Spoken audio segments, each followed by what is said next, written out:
Hi hello welcome to our channel. నేను మీ గౌతమి. అయితే present panipuri గత 2 రోజులుగా ఇదే ఇష్యూ అనేది బాగా నడుస్తుంది. పానీపూరిలోని విషపూరితమైన కెమికల్స్ యాడ్ అవ్వడం వల్ల క్యాన్సర్ వచ్చే ఛాన్సెస్ ఉన్నాయని అంటూ ఖచ్చితంగా పానీపూరిని బ్యాన్ చేయాలి అని అంటూ అటు తమిళనాడులోని ఇటువంటి ప్రచారం అయితే జరుగుతూ ఉంది. అయితే మీ అందరికీ తెలుసా అసలు పానీపూరి ఎలా రెడీ అవుతుంది, ఎటువంటి ప్లేసుల్లో రెడీ అవుతుంది అన్న విషయం మీ అందరికీ తెలుసా? మనం ఎంతో ఏమంటారు చాలా ఇష్టంగా సాయంత్రం అయితే చాలు పానీపూరి బల్ల దగ్గరికి వెళ్ళిపోయి ప్లేట్లు పట్టుకొని ఏమంటారు 10 రూపీస్కి, 20 రూపీస్కి, 50 రూపీస్కి అని చెప్పి మనం ఇష్టపడి చాలా రకంగా తింటూ ఉంటాం కదా. అటువంటి పానీపూరి ఎలా రెడీ అవుతుందో మీ అందరికీ తెలుసా? సో ఇప్పుడు ప్రజెంట్ మనం విజువల్స్లో చూస్తున్నాం కదా, ఈ యొక్క ఏరియా ఎలా ఉంది, ఈ ఏరియా యొక్క చుట్టుపక్కల ఎలా ఉంది, ఈ చుట్టుపక్కల మొత్తం కూడా చూసిన తర్వాత ఇక్కడ జనాలు ఎటువంటి హైజీనిక్గా మనకి పానీపూరీలు అన్నవి తయారు చేస్తున్నారు, ఎంత హైజీనిక్గా ఆ పానీపూరీల్ని మార్కెట్లోని దాన్ని హోల్సేల్ అండ్ రీటైల్స్కి దాన్ని సేల్ చేస్తున్నారు అన్న విషయం మీ అందరికీ తెలుసా? సో దాని గురించి అది మీకు ఎలాగైనా సరే చూపించాలి అనే ప్రయత్నంలోనే నేను ఇవాళ ఈ వీడియో అయితే మీకు చేయడం జరుగుతుంది. అండ్ ప్రజెంట్ చూస్తున్నారు కదా, మొత్తం కూడా ఎక్కడైతే పానీపూరి మొత్తం కూడా తయారు చేస్తున్నారో ఆ ఇంటి యొక్క విజువల్స్ పక్కన చూడండి. మొత్తం ఈ ఏరియా అంతా కూడా ఎలా ఉందో చూడండి. మనకి ఈ చుట్టుపక్కల మొత్తం కూడా ఏరియాలన్నిటికీ పానీపూరీలు ఎక్కడెక్కడైతే అమ్ముతున్నారో వాటన్నిటికీ కూడా ఇక్కడ నుంచే పూరీలు అనేవి సప్లై అవుతున్నాయి అనమాట. మనందరం మీద ఏంటంటే ఆ ఫుడ్ కలర్స్ ఏదైతే యూజ్ చేస్తున్నారో ఆ సాసెస్ మీద కానీ లేకపోతే ఈ యొక్క పానీ మీద కాన్సన్ట్రేషన్ చేస్తున్నాం, కానీ ఆ యొక్క పూరీలు ఎలా తయారు చేస్తారు, ఆ యొక్క పూరీలు ఎంత హైజీనిక్గా మన దగ్గరికి వస్తున్నాయి అనే విషయాన్ని ఎవరు కూడా పట్టించుకోవడం లేదు.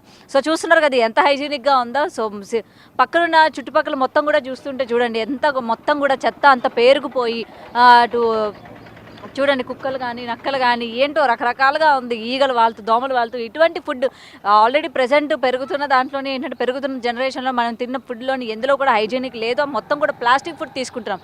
ఇటువంటి సమయంలో కూడా మనం తింటున్న కాస్త కూస్తో దాంట్లో కూడా ఇంకా ఇటువంటి హైజీనిక్ లేనివి వీళ్ళు మనకి ప్రొవైడ్ చేయడం వల్ల కలరా కానీ లేకపోతే మలేరియా కానీ టైఫాయిడ్ కానీ ఇటువంటివి ఫీవర్స్ కానీ ఇటువంటివన్నీ వచ్చే ఛాన్సెస్ ఉన్నాయన్నమాట.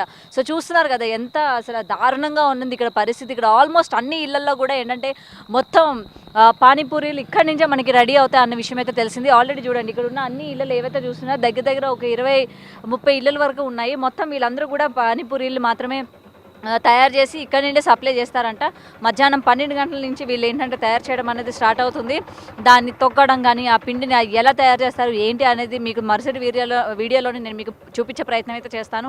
అండ్ మనం తిన్న ప్రతి ఫుడ్లోని ఏంటంటే ఇప్పుడు మొత్తం హైజీనిక్గా లేదు అన్న విషయం మనందరికీ తెలుసు. రీసెంట్గా ఫుడ్స్కి సంబంధించి మొత్తం కూడా వాళ్ళందరూ కూడా రైడ్ చేయడం జరిగింది. అటు బిర్యానీస్లోని ఏదైనా సరే ఫాస్ట్ ఫుడ్స్లోని ఎటువంటి కెమికల్స్ యూజ్ చేస్తున్నారు, అలాగే పురుగులు కానీ లేకపోతే బల్లులు కానీ ఇట్లాంటివి ఇన్సెక్ట్స్ కానీ మొత్తం కూడా ఆ ఫుడ్ ఐటమ్స్లో వస్తున్నాయని చెప్పి చాలా మనం చూస్తూనే ఉన్నాం. ప్రతి ఒక్క ఫుడ్ ఐటమ్ అటు చాక్లెట్ దగ్గర నుంచి ఇటు మనం తింటున్న బిర్యానీలు కానీ ప్రతి ఫాస్ట్ ఫుడ్ ఐటమ్స్లోని ఇటువంటివి కలుషితమైనవి ప్రాణహానికి గురయ్యేవి అన్నీ కూడా ఇంక్లూడ్ చేస్తున్న విషయం మనందరికీ తెలుసు. ఇప్పుడు ఆల్రెడీ పానీపూరి గురించి గతంలో కూడా మనందరికీ కూడా ఒక న్యూస్ అనేది స్ప్రెడ్ అయింది. పానీపూరి తినడం వల్ల అసలు మనకి ఏంటంటే బాడీలోని అంటే వాళ్ళు యూజ్ చేసే ఆ యొక్క ఫుడ్ కలర్స్ ఏవైతే ఉన్నాయో దానిలోని క్యాన్సర్కి దారి తీసే యొక్క కెమికల్స్ ఇంక్లూడ్ అయి ఉంటున్నారు అన్న విషయం మనందరికీ తెలుసు. మనం ఎంతో ఇష్టంగా తింటూ ఉంటాం కదా సాసెస్, గ్రీన్ సాస్ అని, రెడ్ సాస్ అని, లేకపోతే గ్రే సాస్ అని, బ్లాక్ సాస్ అని, ఇట్లా డిఫరెంట్ ఇప్పుడు కొత్తగా ఏంటంటే పానీపూరిలోనే డిఫరెంట్ స్టైల్స్ కూడా వచ్చేసాయి అనమాట.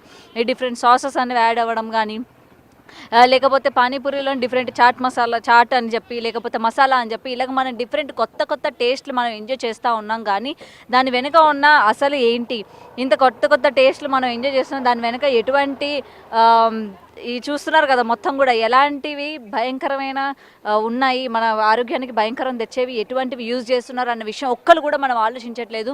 ఇవాళ చిన్నపిల్లల దగ్గర నుంచి ప్రతి ఒక్కరు కూడా ఏంటంటే చాలా ఇష్టంగా పానీపూరి అనగానే మనం వెళ్ళిపోయి అందరికీ పెడతా ఉన్నాం. చిన్నపిల్లలకు కూడా మనం ఈ పానీపూరి అనేది అలవాటు చేస్తూ ఉన్నాం. అండ్ ముఖ్యంగా మన అందరం కూడా ఏంటంటే ఈ పానీ అన్నది మన అందరికీ తెలుసు. జనాలు ఏంటంటే ఈ పానీ కోసం వెళ్ళే వాళ్ళు కొంతమంది ఉన్నారు, అడిగి మరీ వేయించుకొని తాగుతూ ఉంటారు. అందులో కొంతమంది ఏంటంటే చింతపండుతో చేస్తూ ఉంటారు, అది నిజమైన చింతపండుతో చేస్తూ ఉంటారు అన్న విషయం కూడా మనకు తెలియదు. అందులో కూడా పురుగులు అవి పట్టి ఉంటాయి, మన లోపలికి వెళ్ళి చూడలేము.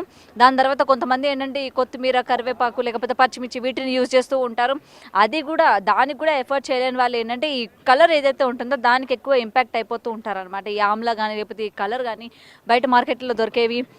సో దాన్ని వాళ్ళు అడిక్ట్ అయ్యి యూజ్ చేస్తూ ఉన్నారు అండ్ మనుషులు ప్రాణాలతో ఆడుకుంటున్నారు అని అయితే చెప్పుకోవచ్చు. ఇవాళ ఫాస్ట్ ఫుడ్ సెంటర్స్ ఏవైతే ఉన్నాయో ప్రతిదీ అటు చైనీస్ ఫుడ్ అని జాపనీస్ ఫుడ్ అని మొత్తం కూడా జనాలు మైండ్ సెట్ని మొత్తం మనం ఇళ్లలోనే హోమ్ ఫుడ్కి అడిక్ట్ అవ్వకుండా టోటల్ ఇవాళ పెరుగుతున్న జనరేషన్లో కావచ్చు, లేకపోతే మన జాబ్ సంబంధించి దాని మీద మనకి జాబ్కి సంబంధించి ఏంటంటే టైం దొరకకపోవడం వల్ల ఇటువంటి ఫాస్ట్ ఫుడ్స్ మీద డిపెండ్ అవ్వడం కావచ్చు, వీటన్నిటిని వాళ్ళు క్యాష్ చేసుకుంటున్నారు అనే విషయం అయితే ఇక్కడ క్లియర్గా కనిపిస్తుంది. జనాల ప్రాణాలతో వాళ్ళకి ఏంటంటే ఏ మాత్రం కూడా సంబంధం లేదు.